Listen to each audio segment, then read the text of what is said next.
नमस्ते बच्चों, सेठ विद्या मंदिर English high school and junior college में आपका स्वागत है। मैं शिल्पा उपाध्याय, विषय हिंदी, कक्षा 12वीं। तो टॉपिक हमारा चल रहा है बच्चों चैप्टर 8 सुनो किशोरी। तो आइए बच्चों, अब हम पाठ से संबंधित कुछ शब्दार्थ जो दिए गए हैं उसे पढ़ लेते हैं। डैना, डैना का अर्थ है पंख। अवांछित, जिसकी इच्छा न की गई हो। भरहराकर यानी तेजी से। निहायत, अत्यधिक, अत्याधिक, पूरी तरह से। जुनून, पागलपन या उन्माद। अंतर्मुखी होना, अपने भीतर झांक कर सोचना। निजात, छुटकारा। आगाह करना, सूचित करना। यथार्थ, सच्चाई या फिर वास्तविकता। छत विछत, बुरी तरह से घायल या लहूलुहान होना। बुनियादी, मौलिक। भतरसना, अनुचित काम के लिए बुरा भला कहना। अल्हड़, भोला भाला। राजदार, भेद जानने वाला या भेदिया।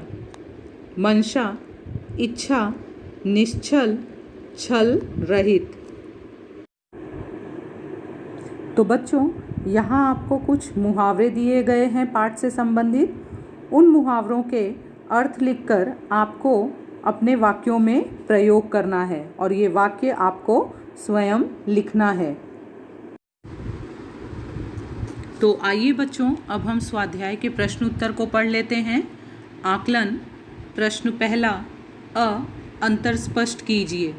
यहाँ पर आपको रूढ़ि और परंपरा में क्या अंतर है उसके 2 पॉइंट आपको लिखने हैं।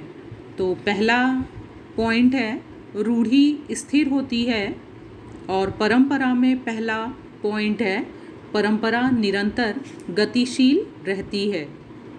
दूसरा पॉइंट है, रूढ़ि के लिए अपना अर्थ खो चुकी है और दूसरा पॉइंट, परंपरा के लिए समय के साथ बहती निर्मल धारा है। अगला प्रश्न, कारण लिखिए। सुगंधा का पत्र पाकर लेखिका को खुशी हुई। तो कारण इसमें आपको बताना है, क्योंकि वह उनकी बेटी है और अधिकार की बात कर रही है। दूसरा, पश्चिमी मूल्य रूपी फल हमारे किसी काम के नहीं होंगे, क्योंकि हमारे यहाँ वे पौधे फलीभूत नहीं होंगे। शब्द संपदा। दूसरा प्रश्न, शब्द युग्म को पाठ के आधार पर पूर्ण कीजिए। पहला है छत, उसका उत्तर है विछत। शब्द युग्म यानी उसी के मेल में आने वाले शब्द। तो पहला है छत, उत्तर विछत। दूसरा आदान प्रदान। तीसरा सूझ बूझ। चौथा है सोच, तो उसका होगा विचार। अगला प्रश्न, अभिव्यक्ति। विद्यार्थी जीवन में मित्रता का महत्व, इस विषय पर अपना मंतव्य लिखिए। उत्तर है, विद्यार्थी जीवन में मित्रता का बहुत महत्व है। विद्यार्थियों का जीवन एकदम स्वतंत्र होता है। उनकी अवस्था में भी अल्हड़पन और किशोरावस्था की मस्तियाँ भरी होती हैं। उन पर हम उम्र समूह का अधिक प्रभाव पड़ता है। पढ़ाई के साथ साथ उनकी शरारतें भी चलती रहती हैं। ऐसे में एक सच्चा मित्र आवश्यक होता है, जिसके साथ अंतरंगता हो, जो सारी बातें जानता हो। विद्यार्थी अपने मित्रों के साथ घुल मिलकर रहते हैं और सारी बातें एक दूसरे को बताते हैं।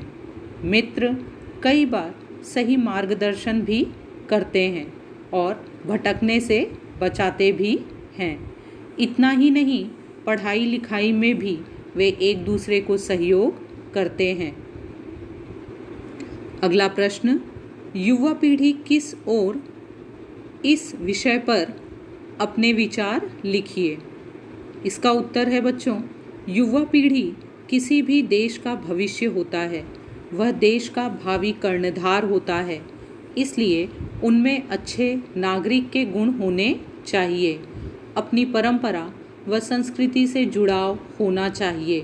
पर आज के युवा पीढ़ी पर आधुनिकता व पाश्चात्य संस्कृति का भूत सवार हुआ है। पाश्चात्य संस्कृति का नयापन और तड़क भड़क उन्हें भाता है। उन्हें विदेशी रहन सहन, खान पान और संस्कृति अच्छी लगती है और उसकी तरफ आकर्षित होते हैं।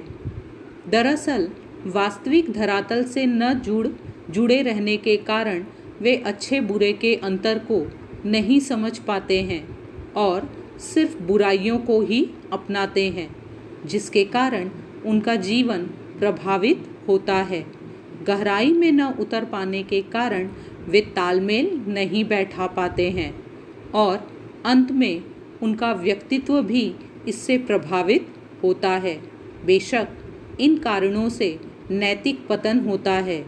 इस तरह युवा पीढ़ी गुमराह होती है। अगला प्रश्न पाठ पर आधारित लघुत्तरीय प्रश्न। उड़ो बेटी उड़ो पर धरती पर निगाह रखकर।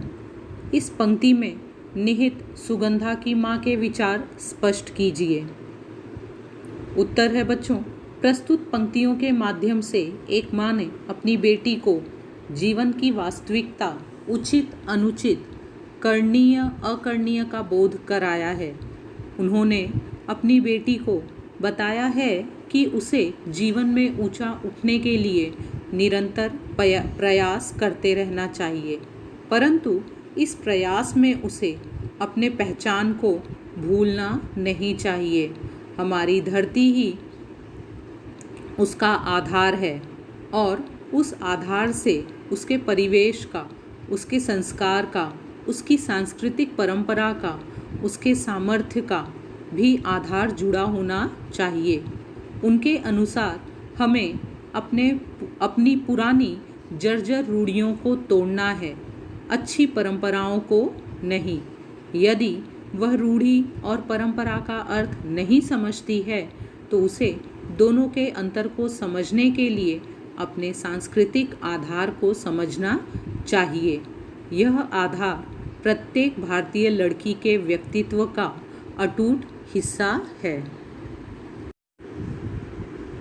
पाठ के आधार पर रूढ़ी, परंपरा तथा मूल्यों के बारे में लेखिका के विचार स्पष्ट कीजिए। उत्तर, लेखिका ने रूढ़ी को अनुपयोगी और स्थिर बतलाया है, जो कि काल बाह्य हो चुका है। परंपरा को गतिशील बतलाया है, जो नदी की निर्मल धारा के समान प्रवाहमान है। अपनी गंदगी अर्थात सड़ी गली रूढ़ी को बाहर फेंकता जाता है और अच्छाइयों को ग्रहण करता जाता है। लेखिका के कहने का तात्पर्य यह है कि विदेशी या पश्चिमी संस्कृति की अच्छाइयों व उपयोगी मूल्यों को अपने में समाहित कर लेता है, जिसके फलस्वरूप हमारी परंपरा और अधिक संपन्न, उपयोगी और शक्तिशाली बन जाती है। अगला प्रश्न साहित्य संबंधी सामान्य ज्ञान। आशा रानी वोरा जी के लेखन कार्य का प्रमुख उद्देश्य। उत्तर है बच्चों, विभिन्न क्षेत्रों में अग्रणी रही महिलाओं के जीवन संघर्ष को चित्रित करना और वर्तमान नारी वर्ग के सम्मुख आदर्श प्रस्तुत करना है। दूसरा, आशा रानी वोरा जी की रचनाएं। पहला, भारत की प्रथम महिलाएं। दूसरा, स्वतंत्रता सेनानी लेखिकाएं। तीसरा, क्रांतिकारी किशोरी। चौथा, स्वाधीनता सेनानी। पांचवा है लेखक पत्रकार। अगला प्रश्न है प्रश्न 6। कोष्टक में दी गई सूचना के अनुसार अर्थ के आधार पर वाक्य परिवर्तन करके फिर से लिखिए। यहाँ बच्चों आपको यह प्रश्न व्याकरण से संबंधित है। आपको कोष्ठक में जिस प्रकार वाक्य परिवर्तन करने के लिए दिया गया है, आप अर्थ के आधार पर वाक्य परिवर्तन करके वाक्यों को फिर से लिखेंगे। जैसे पहला प्रश्न दिया है, मनुष्य जाति की नासमझी का इतिहास क्रूर और लंबा है। यहाँ आपको किस आधार पर परिवर्तन करना है वाक्य को? प्रश्नार्थक वाक्य में परिवर्तन करना है। तो इसका उत्तर होगा, क्या मनुष्य जाति की नासमझी का इतिहास क्रूर और लंबा है? अंत में आएगा वाक्य के अंत में प्रश्नवाचक चिन्ह, क्योंकि यहाँ पे प्रश्नार्थक वाक्य हमने बनाया है। तो आगे जो भी प्रश्न दिए गए हैं उसे आपको स्वयं उसका उत्तर लिखना है। मुझे विश्वास है बच्चों कि आपको सुनो किशोरी यह पाठ समझ में आ गया होगा। तो आप इस पाठ का अध्ययन करिए और स्वाध्याय के प्रश्नोत्तर को समझकर अपने नोटबुक में लिखिए। धन्यवाद।